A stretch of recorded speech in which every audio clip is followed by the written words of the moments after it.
Good evening, everyone. This is Keith Johnson, CPA, with your Business Beat for November 1st, 2021. It is a Monday, and right at the day after Halloween, which I unofficially call the first day of the holiday season. I usually call it Christmas season, but it goes Halloween, Thanksgiving, Christmas, New Year. I mean, they're all bunched together, and now that Halloween was yesterday, we're going to see a big uptick in Thanksgiving and Christmas ads. So be prepared for that. And you want to get your Christmas shopping done too. And we'll talk about that for a minute.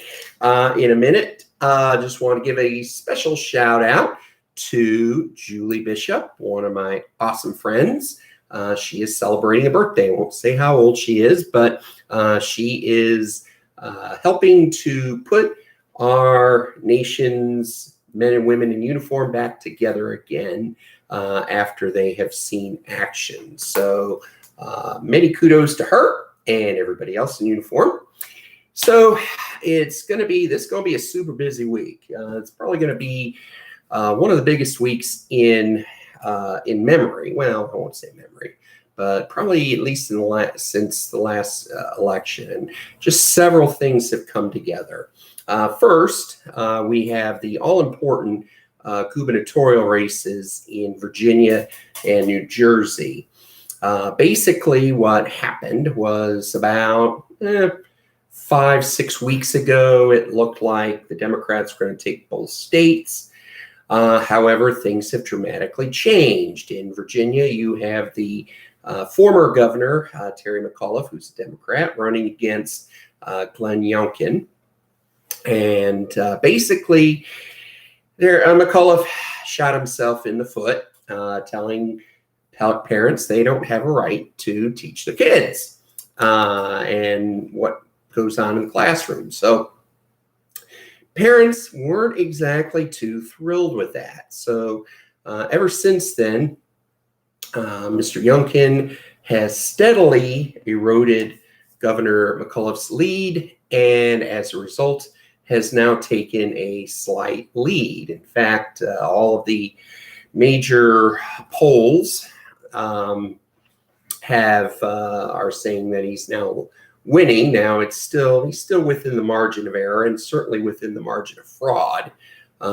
So we will see how that goes tomorrow. A win by Mr. Youngkin will certainly set the tone for a massive red wave next year if the Democrats don't get their act together, which brings up another thing that's happening this week is, of course, as you probably know, the Congress has been debating two bills.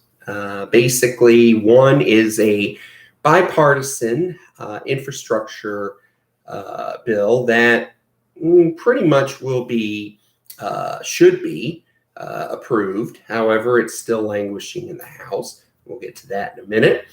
The other bill is the Democrat social safety net, which started out at $3.5 trillion. Now it's about half of that. And two senators, Senator Manchin from West Virginia and Senator Kristen Sinema from Arizona, have been holding up bill because basically either the bill is way too expensive, even now at half of what it was originally, or how Congress is going to pay for it through taxes. We've had some massive issues with the government, passing something. Some of these relief bills from the virus have really stopped or started inflation rising. I mean, who could forget back in 1980 when you had double-digit inflation and interest rates? We don't have the double-digit interest rates yet, but because of all the inflation, the Fed is going to be under pressure to bump up the interest rates probably in the near future. This week they are meeting, routine meeting. They meet about every 6 weeks, and but they are looking to announce they will start tapering off the quantitative easing. In other words, they're going to stop pumping money into the economy, or at least slow it down. But it'll be a gradual taper. This will probably tank the stock markets. We'll see. What we're looking at, though, is, we've had some major problems with inflation. We've had some major problems with supply chains disruptions. I can't even go out and find wet cat food for my chief accountant. It's getting bad. I mean, I kid, but it's not pleasant, especially those who are under financial pressure, and also you got gas prices that have gone up by over $1 since the beginning of the year. So all of that is creating a lot of pressure on Biden and Congress to do something about it. To be honest, the thing about the gas is, the president did it himself by canceling the Keystone Pipeline first day in office, and then also not allowing new leases on public land. What had happened was usually for the last 6-7 years, when the price of oil got to maybe $65, $70 a barrel, that would made it profitable for the shale producers to start fracking and produce the shale oil. Now, technology has come up quite a bit, and because of that, I think they can do it responsibly. Just remember, in 2020, in the spring of 2020, we were energy independent for the first time in 75 years, and we were a net exporter. Okay, so in other words, we were doing better than Saudi Arabia and OPEC and all that stuff, all those countries.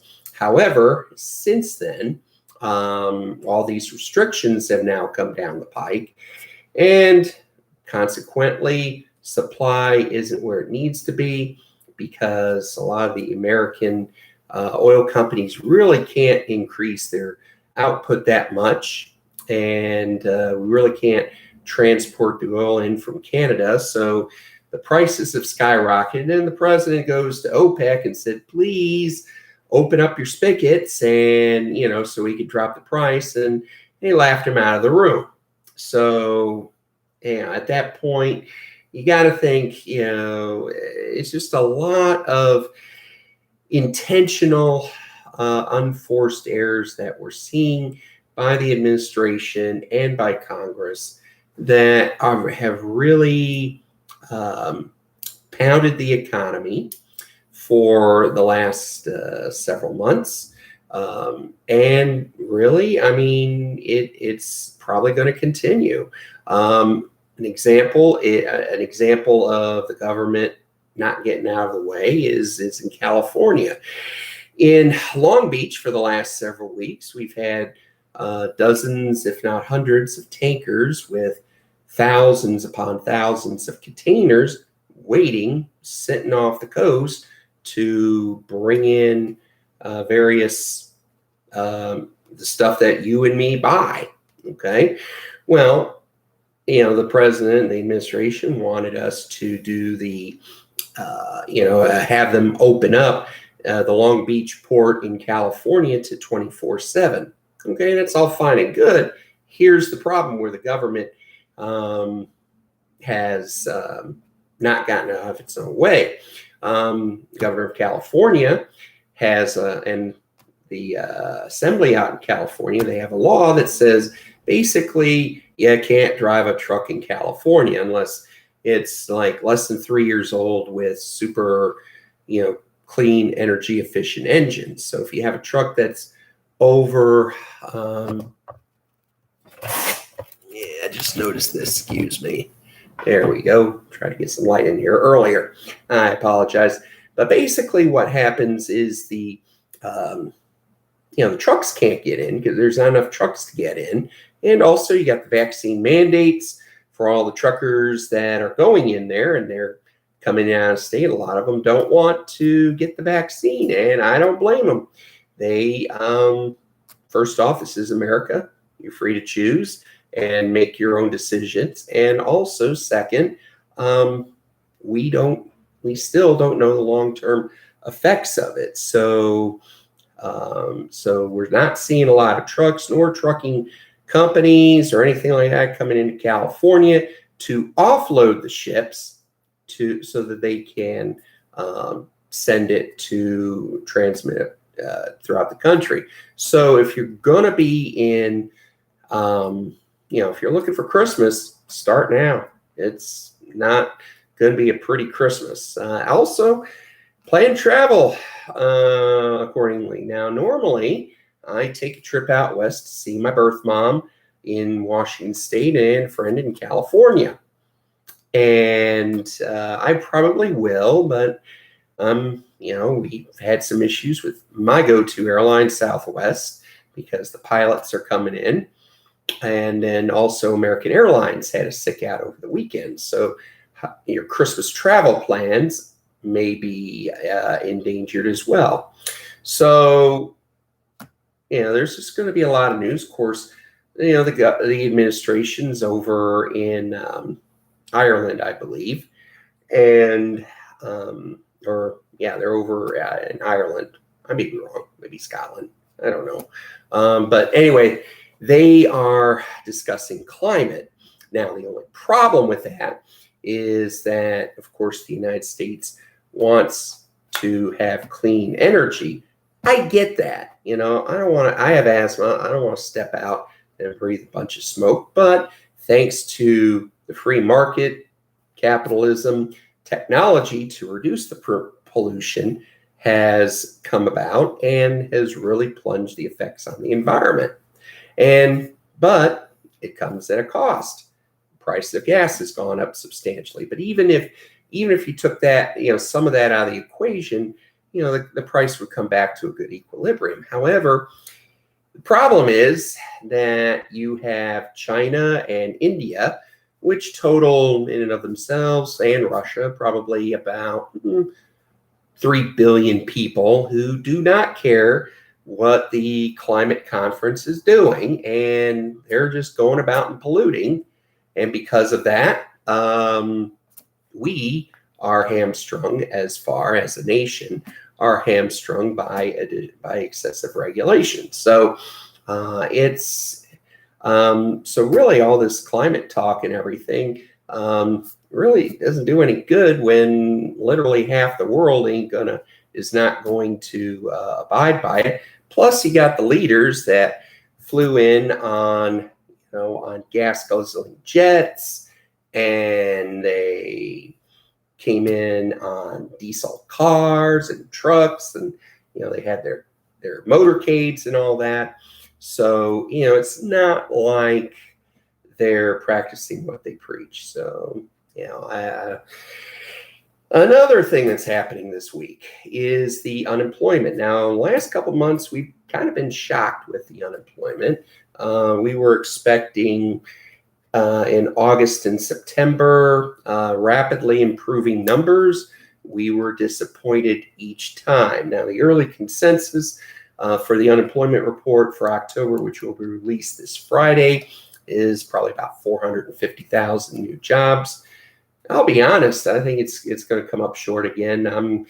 I'll probably give an estimate as the week goes on, update it, but probably we're looking closer to the 150 to 200 range, and I'll refine it as the week goes on.